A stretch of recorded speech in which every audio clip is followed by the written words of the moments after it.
Hello, friends of Publishers Weekly in Spanish. How are you? I'm Ricardo Sanchez Rancho. I'm here at the Guadalajara Book Fair, and I'm really happy to host someone that I really admire. She's a great writer. I'm talking about Bodour Al Qasimi. Bodour, how are you? I'm very good. Thank you, Ricardo. Thank you for having me. Thank you for accepting the invitation. And you know, Bodour actually does a lot of work and a lot of things. She's also a publisher. But right now, I want to talk about something quite specific about your career. That's your side as a writer. Bodour, you are a writer. You wrote this beautiful book about the world of capital. And please tell us a little bit more about it. Thank you, Ricardo. I'm so happy to be presenting this book here today. This is my children's book. It's called World Book Capital. And it's really about the title World Book Capital that is given out by UNESCO every year to a city. And guess what, Ricardo? This year, Guadalajara is World Book Capital City of course 2022. And Sharjah, my hometown, was World Book Capital 2019. So I wanted to really celebrate that. I wrote a book about the importance of making books central to a city and to everybody's life. And that's pretty much what the book is about. And I'm so happy that it's been translated into Spanish for the Mexican audiences here in Guadalajara Book Fair. You know, of course, this is Publishers Weekly in Spanish, so we're quite curious about that. Do you have any sort of expectation of what's going to happen in the Hispanic market, here in Mexico especially?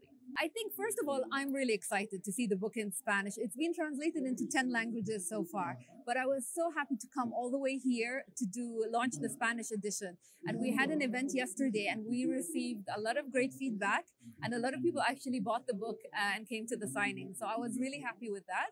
I think this is the year to read this book about World Book Capital, especially that Guadalajara is the World Book Capital. And I think it'll be very interesting for all audiences in the Latin market. And you know what? I think it's beautiful that we managed to do this creation, you know, between Sharjah and Mexico. Sharjah being the guest of honor of the Guadalajara Book Fair, and Guadalajara being the World Book Capital this year. Everything just light up and match up. And tell me, how was also working with the Miss Demanti, the illustrator of the book? She made a wonderful job. I don't know if people can see the drawings, but they are just astonishing. They are beautiful. She did an amazing job with the drawings, and she really is a beautiful illustrator. She's from Italy, and it was a pleasure working with her. And something that I liked about her, I didn't give her much instruction. I just let her explore and be creative. And what she came up with was really fantastic. And one thing, Ricardo, I want to tell you about this book is that it has a lot of diversity in the characters in the book. So that's something I really loved about it. You know what? I didn't notice, but now that you mention it, yes, it does. So I guess that's part of the idea, to create this feeling that everybody's part of the World Book Capital now and then. Because we already had 20 different World Book Capitals. Yes, we've got a lot of World Book Capital cities, and from all over the world, from Africa, from Asia, from Europe, Americas. And so every year we hear about a new World Book Capital city. Of course. And I also want to ask you about one specific thing about, you know, the drawings. There's something in the cover that a lot of people might not know if they haven't been to Sharjah. Yes. Could you tell us about it? Yes, it's the scroll, as you can see, where you're holding the book. The scroll is our monument, World Book Capital City Monument. And this monument, really, we built it to celebrate World Book Capital 2019. And it represents a scroll, you know, and those are the ancient manuscripts in the old Arab past that they used to use for knowledge. It represents wisdom, everlasting knowledge going up into the heavens. So this is a little bit about what this scroll means. I think it's beautiful. I think it's beautiful. It's just perfect having you as a guest partner. I mean, Sharjah and the whole delegation, not just you. And showing this sort of things also, I think, might bring hope into the rest of the world, right? Yeah. I don't know. Could you also share your experience with other markets? I'm curious. It's been translated over to 10 languages. That's a lot. That's a lot. That's a lot. How have you been, I don't know, in the Asian market or probably in other countries in Africa that do not speak Arabic? I don't know. Yes, it's been translated into many languages, and I'll mention a few, you know, Turkish and Russian and Spanish and English and French and Azerbaijan, Armenia, and Mozambique, which is very strange to have all these languages. And I think for me, it's really nice to have it here in Guadalajara Book Fair. And as you mentioned, having Sharjah, the guest of honor here, has really helped make the book as well feel like it's part of the family of Guadalajara. And something I noticed here is that we have in the Sharjah Pavilion many visitors coming and asking us about our culture, interested in what we do and what we publish. And I've never seen this kind of appetite in any other book fair. Really? So I was really, really impressed. I'm impressed with the crowds here. I'm impressed with the knowledge and their curiosity and their willingness to learn about another culture through books. And I think that is so beautiful. And if more people did that, we would have a more harmonious world, more understanding, and more peaceful world.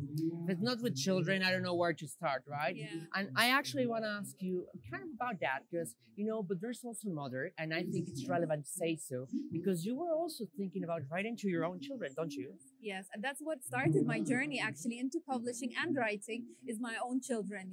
I felt that they deserve to have literature that sparked their imagination, that made them love their own language, that made them curious about things around them in the world. And that's something that I do, not just in my publishing house, but in my life in general. It's just really, I nurture imagination. And that's something that this book also has. Definitely. You have been around books for more than 10 years, I think, between the publishing house, the Kalimat Foundation, and all the other things that you do. Yes. Do you notice also, as a mother, once again, the way that your children are behaving around books, how they are changing, or how do they feel with these new things that you're bringing? Yes, I've seen a big difference. I've been in publishing for the past 15 years, actually. So I've seen a difference from when I started to now. And I think books have become more trendy. I would say books have become, more interesting for children and for young adults in general, because now my daughter is a young adult. And I think that it also has become something that they enjoy sharing with other people. And that means that, when you see the children and the youth talking about books, exchanging books, buying books, then publishers are doing a good job. Definitely. At least I hope that's what everybody is trying to do with books, just build a better world and to bring new things and of course inspire new generations of readers. Because if you don't start doing this when they're children, I think it's kind of complicated, not impossible, but yet it's more difficult, definitely. Yes, I agree. Definitely. Yes, I agree. You have to start young, yes. Yes, you have.